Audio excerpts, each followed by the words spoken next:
Año 356 a.C. Nos encontramos en Pella, la capital del reino macedónico. Los designios de aquella zona, de aquella latitud, son regentados por el rey Filipo II. Filipo II de Macedonia es uno de esos personajes clave, uno de esos personajes importantes en el siglo IV griego. No solo por ser padre de Alejandro Magno, sino por ser el que inició la reunificación de todas las ciudades-estado griegas. Hasta entonces muy temerosas ante el avance persa. Los persas siempre dispuestos a conquistar Grecia, a conquistar sus ciudades, a conquistar su cultura. Filipo II había organizado perfectamente eso que hemos conocido como las falanges, esos cuerpos de ejército griegos que supieron hacer frente a las miriadas de invasiones persas. En ese año 356 a.C., la reina Olimpia de Macedonia, la mujer de Filipo II, se encontraba paseando por los jardines de palacio. Se encontraba en Pella. Durante el día el buen tiempo había hecho acto de presencia, pero por la tarde se intuía una enorme tormenta eléctrica. Ella paseaba con sus doncellas por los jardines, ignorante de lo que se le podía venir encima. Y esa tarde los rayos comenzaron a descargar con ímpetu, con furia, sobre Pella. Y uno de ellos hizo diana, absoluta diana, sobre el cuerpo de Olimpia. Estaba embarazada de 9 meses. El rayo pareció perforarla, atravesarla de lado a lado. La reina se desplomó en el suelo. Las doncellas, las cortesanas, se temieron enseguida lo peor. La reina embarazada de 9 meses y atravesada por un rayo. Lo que desconocían en ese tiempo es que el 2% de las personas que sufren la acometida de un rayo sobreviven. Y la reina Olimpia engrosó esa lista. Como si nada hubiese pasado, Olimpia se levantó del suelo, se sacudió un poquito la tierra, y eso sí, un poco mareada, se dirigió al palacio como si nada hubiese pasado. Al poco nació su primogénito, Alejandro. Un niño que iba a dar mucha luz al mundo y que ya vino auspiciado por la energía, la tremenda energía eléctrica de ese rayo. Superviviente a un rayo, superviviente a muchas conjuras, Alejandro Magno. La reina estaba feliz, más que feliz. Únicamente un pesar, una congoja en su alma. Y esa no era otra sino el desencuentro con su marido, el rey Filipo II. Filipo no tenía tiempo para Olimpia, y menos para el retoño que acababa de llegar al mundo. Y eso que había augurios, se habían quemado templos, habían sucedido catástrofes. Ese niño iba a sacudir a la humanidad, iba a sacudir todos los conceptos, iba a helenizar Asia. Pero mientras tanto el rey permanecía indolente.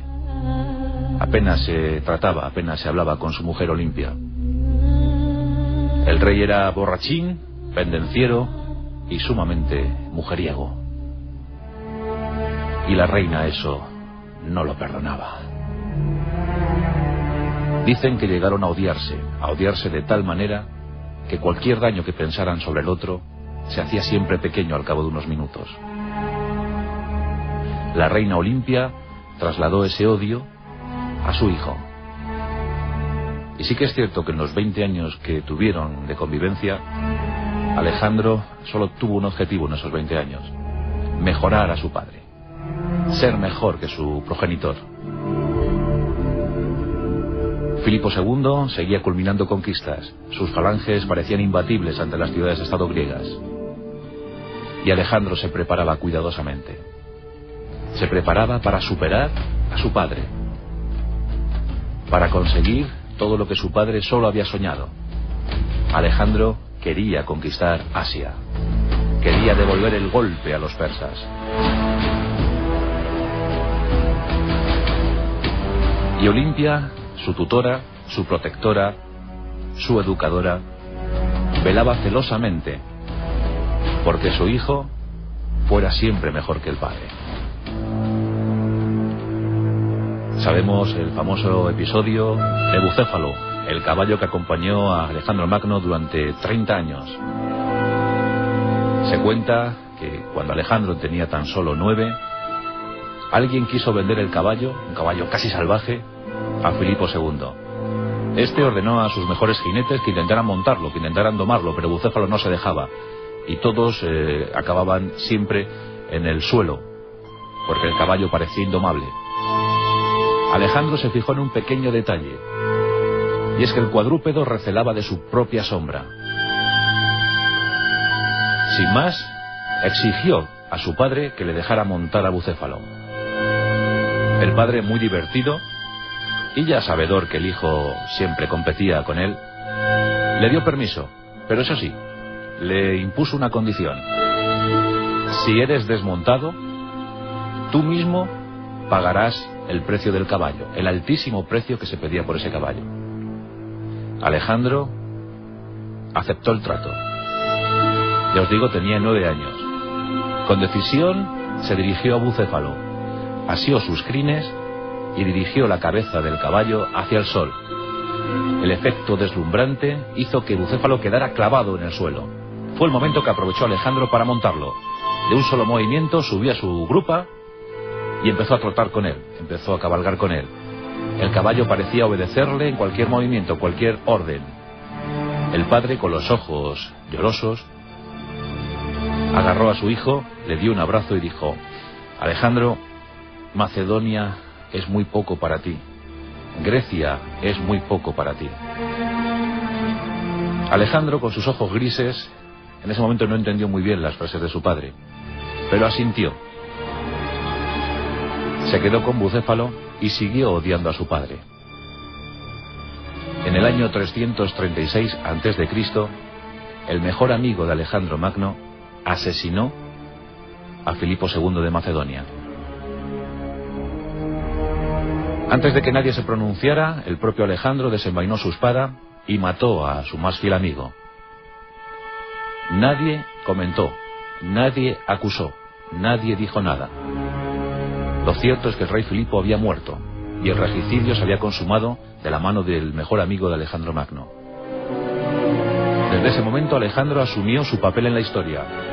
Se convirtió en el nuevo rey de Macedonia con tan solo 20 años. Y lo primero que hizo fue ordenar la expedición contra Asia. Quiso invadir Asia, quiso completar el sueño no cumplido de su padre.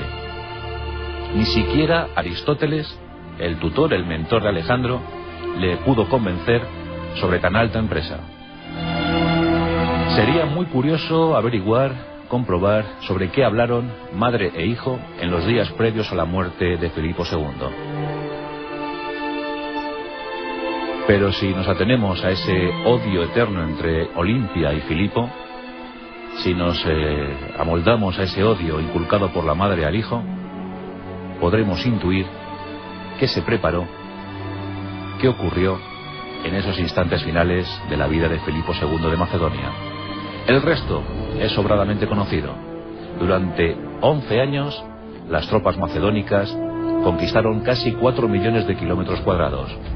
La historia cambió definitivamente.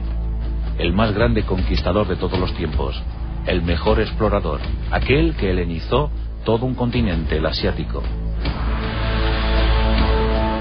Y bueno, paradojas de la historia. Qué triste es saber que ese lanzamiento fulgurante, que esa proyección universal se debió en buena parte al asesinato, al regicidio de Filipo II de Macedonia. A veces la historia es así de injusta.